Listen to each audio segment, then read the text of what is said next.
So like a lot of players out there, I find myself running with the same build over and over again, and the reason for that is simple. I mean, it gets the job done, it's something I'm comfortable with, but every single time I finally decide to try something different, I always wind up saying to myself, what the f took me so long to finally do this?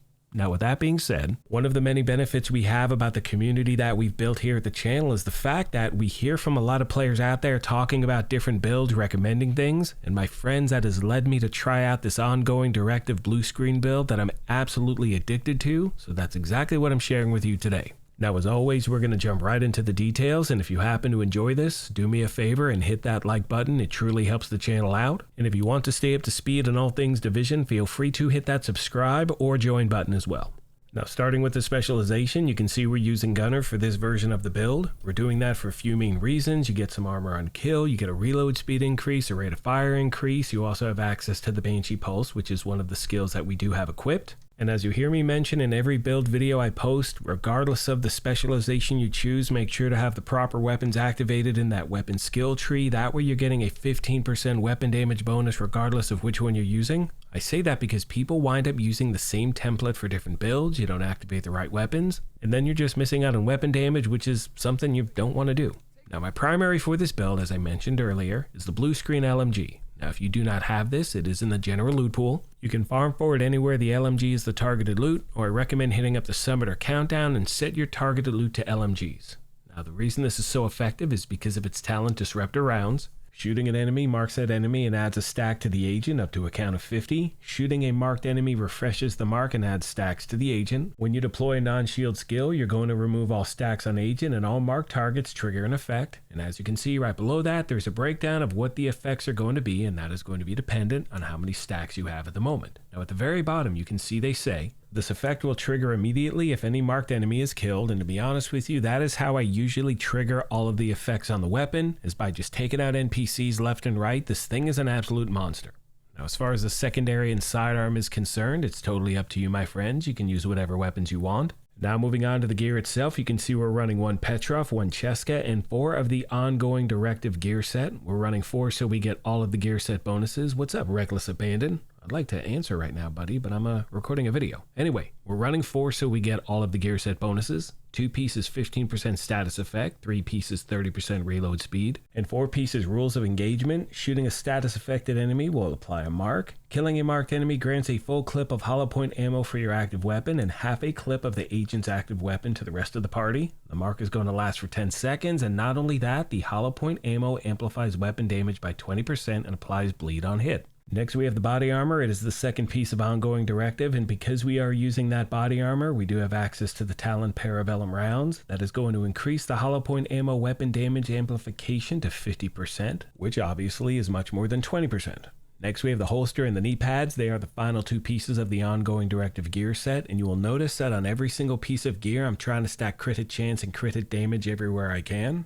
Next, we have the gloves. They are the 1 piece of contractors, the 1 piece of Petrov, which are the contractor's gloves. We're running those. So we do get that 10% LMG damage bonus and that middle attribute 8% damage to armor. Last but not least, we have the Cheska backpack. And as you can see, we're running with the talent Unstoppable Force. Killing an enemy increases total weapon damage by 5% for 15 seconds, stacking up to 5 times. I know another very popular option is Vigilance. It's up to you, my friends. I prefer this one. That's just how I play the game.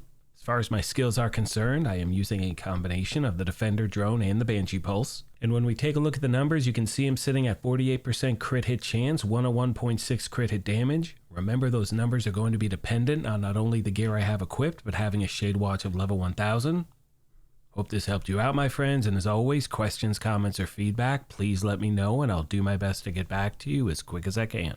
Most of you know by now that one of my favorite aspects about putting build videos together here at the channel is the family that we have built. So as always, if you have any recommendations or tips or tricks you want to pass along to new and returning players, please feel free to leave them in the comment section down below, as the main goal is to help out as many people as we can. On that note, I'm going to leave you with some gameplay footage and commentary. As always, I want to take a moment and thank you all for your incredible support. Please let me know of any other questions you have I did not address. Thank you once again for the privilege of your time, and as I mention at the end of every one of these, take care of yourselves, be kind to each other, and we'll talk to you soon. Thanks again, everyone.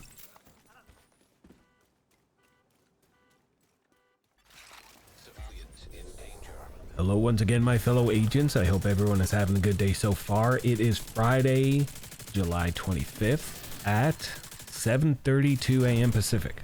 Anyway, here's the thing.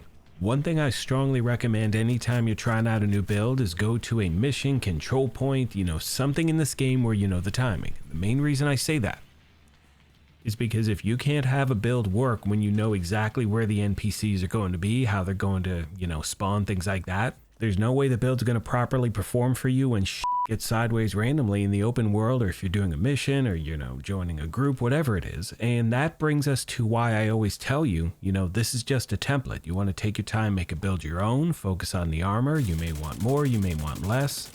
Really take your time, my friends. That's really all I got for this video. Thank you once again for everything, and I will see you in the next one.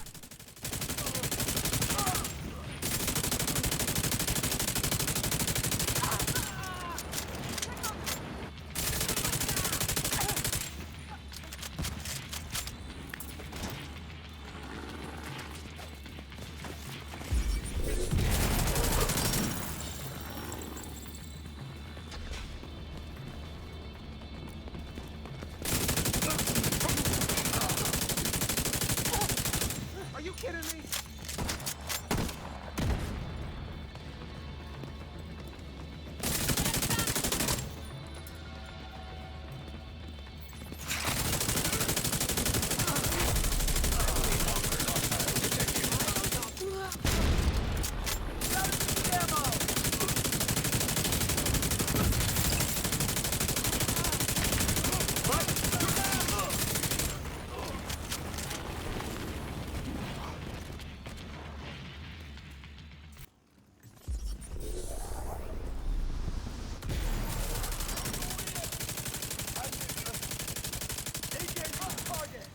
Setting up my turret. Deploying food! Damn you!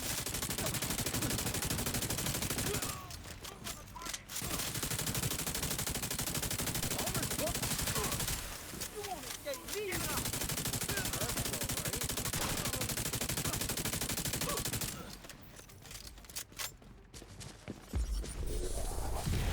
Right there.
Assistance needed.